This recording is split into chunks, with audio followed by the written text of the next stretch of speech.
Hi, hello, welcome to our channel. So, here is our review on the most violent and brutal movie I have ever watched, Marco. ఇలాంటి సినిమాని నా లైఫ్‌లో ఇప్పటి వరకు చూడలేదండి. రివ్యూలోకి వెళ్ళబోయే ముందు ఈ సినిమా గురించి ఒక చిన్న డిస్క్లైమర్ ఇస్తాను. డిస్క్లైమర్ కాదు, డైరెక్ట్ వార్నింగే ఇస్తున్నాను.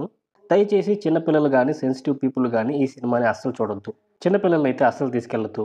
నాకు తెలిసి అసలు ఈ సినిమాకి ఏ సర్టిఫికేట్ అనేది చాలా చిన్నదేమో అనిపిస్తుంది.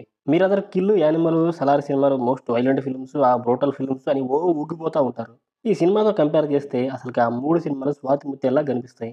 ఈ సినిమాని సెన్సార్ బోర్డ్ వాళ్ళు గనుక ఒక గైడ్‌లైన్ కింద పెట్టుకుంటే ఆ 3 సినిమాలకి కూడా క్లీన్ యూ సర్టిఫికేట్ వస్తుంది. అసలు ఏ సర్టిఫికేట్ అనేది సరిపోదండి ఈ సినిమాకి. అంతకు మించి ఇవ్వాలి. సెన్సార్ బోర్డ్ వాళ్ళు స్పెషల్‌గా గవర్నమెంట్ దగ్గర పర్మిషన్స్ తీసుకొని ప్రతి థియేటర్ దగ్గర ఒక కానిస్టేబుల్‌ని పెట్టి చిన్న పిల్లల్ని అండర్ 18 వాళ్ళని అలౌ చేయకుండా చేయాల్సిన సినిమా ఇది.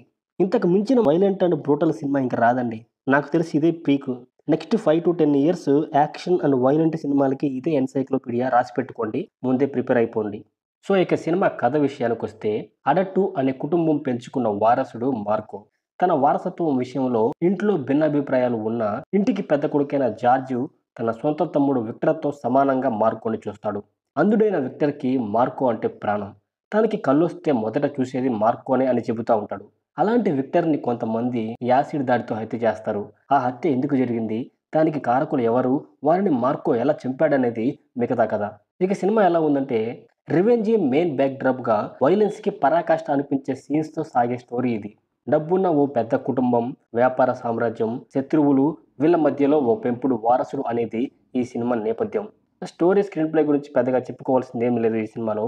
విక్టర్ హత్య, మార్కో పరిచయంతోనే స్టోరీ ఎటు మూవ్ అవుతుందో తెలుస్తుంది. అయితే శత్రువులు తన చుట్టూ ఉండగానే కథానాయకుడు తన తమ్ముడిని ఎవరు హత్య చేశారన్నది ఎలా కనిపెడతాడన్న అంశం స్టార్టింగ్‌లో కొంచెం ఇంట్రెస్టింగ్‌గా అనిపించినా దాని రివీలింగ్ మాత్రం చాలా రొటీన్‌గా ఉంటది.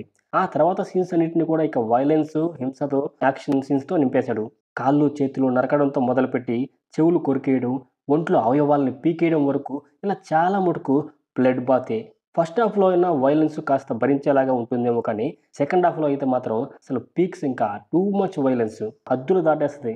ఒక కుటుంబం చుట్టూ సాగే ఈ స్టోరీలో లవ్ ట్రాక్ ఉన్నప్పటికీ హీరో, హీరోయిన్ కలిసి 1, 2 సీన్స్‌లో మాత్రమే కనిపిస్తారు.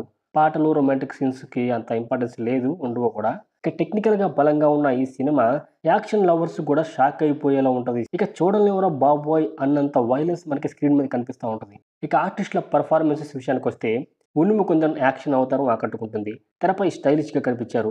స్టోరీ పరంగా ఎలాంటి ఎమోషన్స్ పండించే అవసరమే ఆయనకి రాలేదు. ఇక హీరోయిన్ 'యుక్తి తరేజా' కూడా చిన్న పాత్రలో కనిపించారు. Ravi Basrur background score, Chandu Selvaraju camera పనితనం ఈ చిత్రానికి main attraction.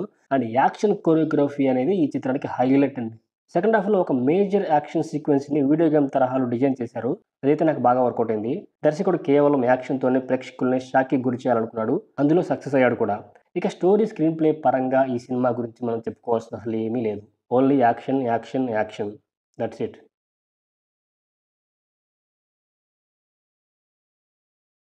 If you like the content, please like the video and share it to your friends. Do subscribe. Don't forget to hit the bell icon to get notifications of more and more videos like this. Dear subscribers, మీకు నా ముద్దులు